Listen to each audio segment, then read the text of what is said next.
बिस्मिल्लाहिर्रहमानिर्रहीम। स्टूडेंट्स, आज हम एक्सरसाइज 4.1 का क्वेश्चन नंबर 5, 6 और 7 सॉल्व करेंगे। और अगर आपको क्वेश्चन नंबर 1 से लेकर 4 तक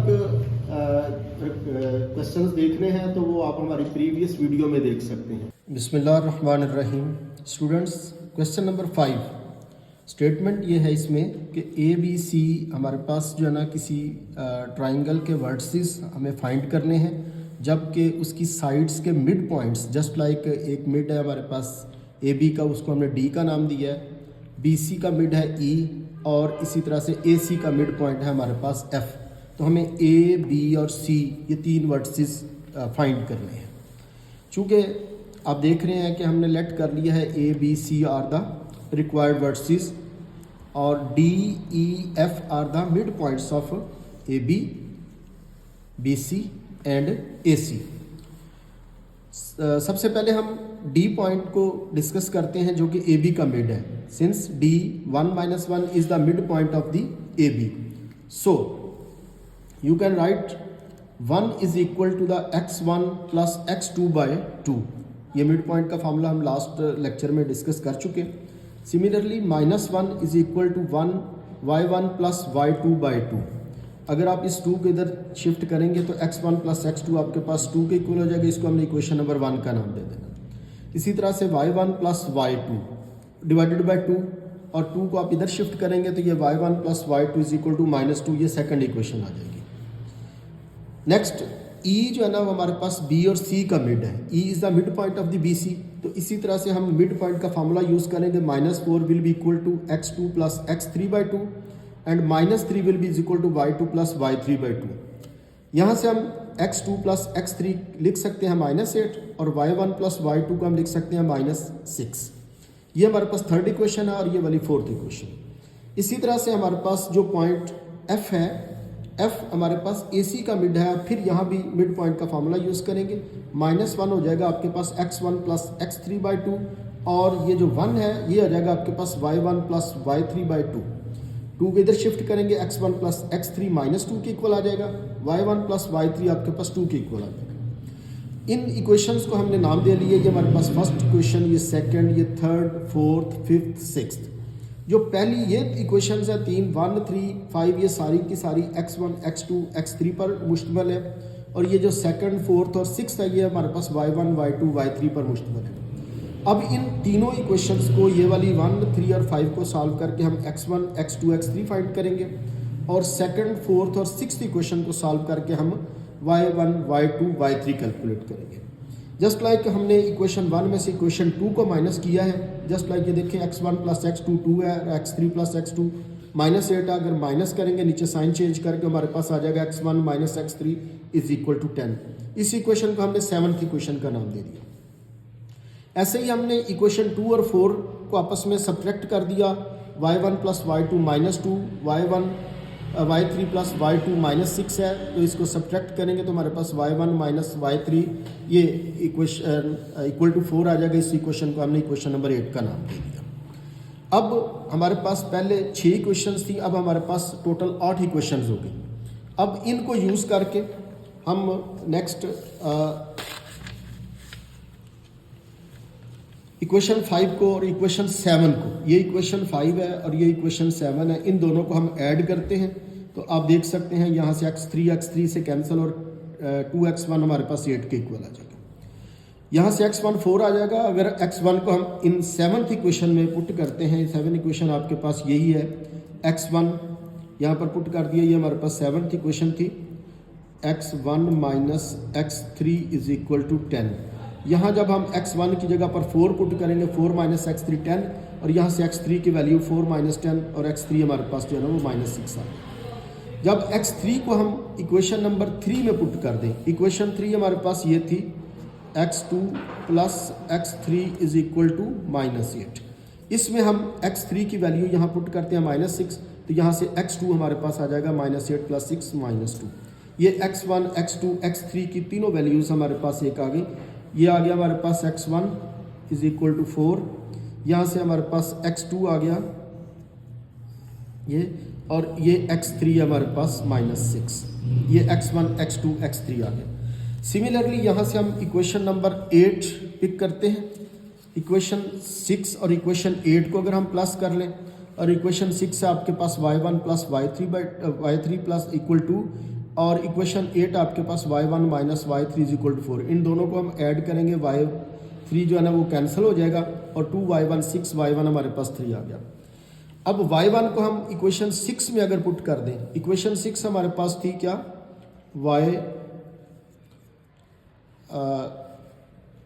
इक्वेशन 6, ये हम equation number 3 plus y3 is equal to 2, ये हम पुट कर रहे हैं y1, ये इक्वेशन नंबर 6, ये हमारे पास y1 plus y3 is equal to 2। इसमें हम y1 की वैल्यू 3 पुट करते हैं, ये y3 is equal to 2, 3 plus y3 is equal to 2, तो यहाँ से y3 की वैल्यू आपके पास -1 आ गई। अब ये हमारे पास y1 आ चुका 3 और y3 आ गया हमारे पास -1। अब y3 को आप इक्वेशन नंबर 4 में पुट करें, इक्वेशन 4 आपके पास है y2 plus y3 is equal -6। इसके अंदर अगर आप y3 की वैल्यू को पुट करेंगे तो आपके पास y2 की वैल्यू जो है ना वो कैलकुलेट करने के बाद -5 आ गया। अब ये हमारे पास y1, y2 और y3 की वैल्यूज़ हैं, इधर हमारे पास x1, x2 और x3 की वैल्यूज़ हैं। इनको हम इस फॉर्म में लिख सकते हैं, ये हमारे पास x1, y1, x2, y2, x3, y3, ये हमारे पास रिक्वायर्ड वर्ड्स थे। ये हमारे पास क्वेश्चन नंबर 5। 6 क्वेश्चन ये है, ए बी सी एक राइट एंगल ट्राइंगल के 3 वर्टिसेस हैं और हमें कहा गया है राइट एंगल ए पर है और आपको एच कैलकुलेट करना है। ए के जो कोऑर्डिनेट्स हैं वो उसके √3 -1 0, बी के है 0 और 2 और सी के है h और -2।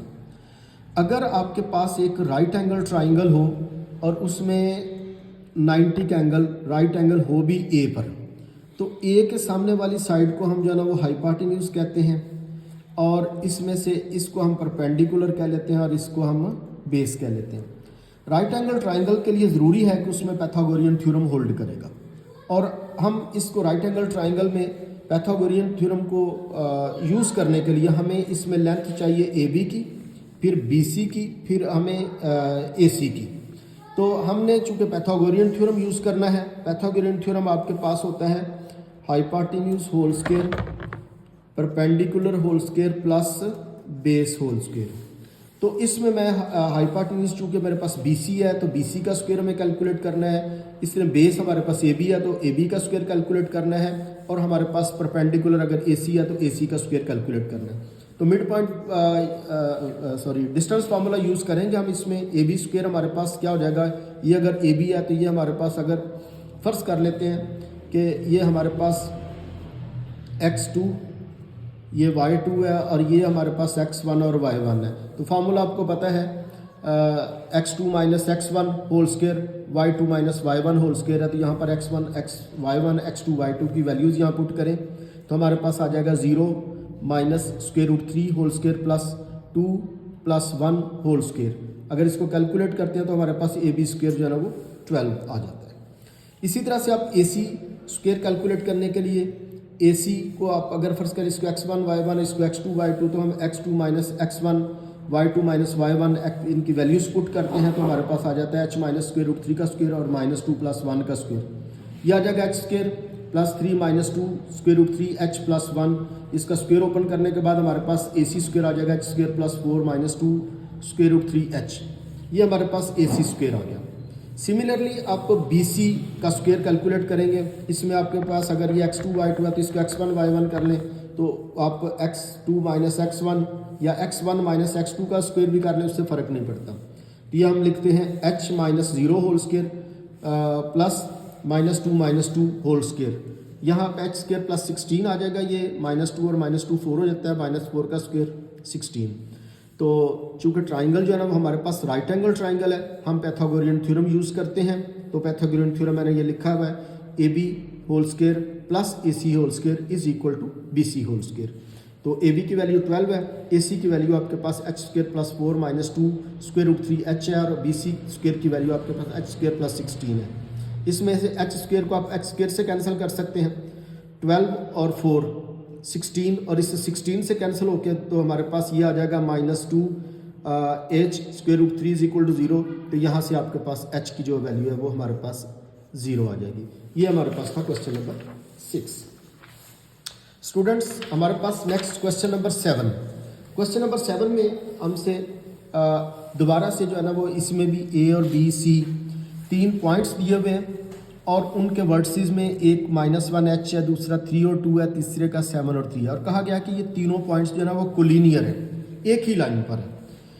तो h की वैल्यू जो है ना आपको कैलकुलेट करना है। तो याद रखें, अगर तीनों पॉइंट्स एक लाइन पर होंगे तो वहाँ पर तीनों पॉइंट्स का जो है ना वो कोलिनियर की जो कंडीशन है वो ये है x1 y1 1, x2 y2 1, x3 y3 1 का डिटर्मिनेंट जो है ना वो 0 होता है। चूँकि ये हमारे पास ना basically triangle area of triangle का फार्मूला है, जिसमें हम x1 y1 1, x2 y2 1 और x3 y3 1, ये हमारे पास ट्राइंगल का एरिया कैलकुलेट करने के लिए हम फार्मूला यूज़ करते हैं। और अगर तीनों पॉइंट्स मिलकर ट्राइंगल बनाएंगे तो कुछ ना कुछ एरिया आएगा। अगर तीनों पॉइंट्स एक ही लाइन पर होंगे तो ट्राइंगल का एरिया हमारे पास जो है ना वो 0 हो जाएगा। लिहाजा हमने इसमें से ये डिटर्मिनेंट को इक्वल टू 0 पुट कर लिया है। चूँकि पॉइंट्स तीनों हमारे पास एक ही लाइन पर है तो x1 हमारे पास -1, y1 हमारे पास जो है ना वो h और 1 हम वैसे इसमें जो है ना चूँकि फार्मूले में लिखा हुआ है। इसी तरह से x2 हमारे पास 3 है, y2 हमारे पास 2 है, x3 हमारे पास 7 है और y3 हमारे पास 3 है। इस डिटर्मिनेंट को हमने ओपन कर लिया है, -1 into 2 - 3 -h into 3 - 7 and 1 into 9 - 14। ये आपको डिटर्मिनेंट ओपन करना आना चाहिए। यहाँ से अगर हम इसको कैलकुलेट करते हैं, सिंप्लीफाई करते हैं, तो यह आ जाता है 1 + 4h - 5, 4h - 4 is equal to 0 और h इज इक्वल टू 4/4 1। बहुत शुक्रिया। आज के इस लेक्चर में हमने 3 क्वेश्चंस डिस्कस किए हैं, क्वेश्चन नंबर 5, 6 एंड 7।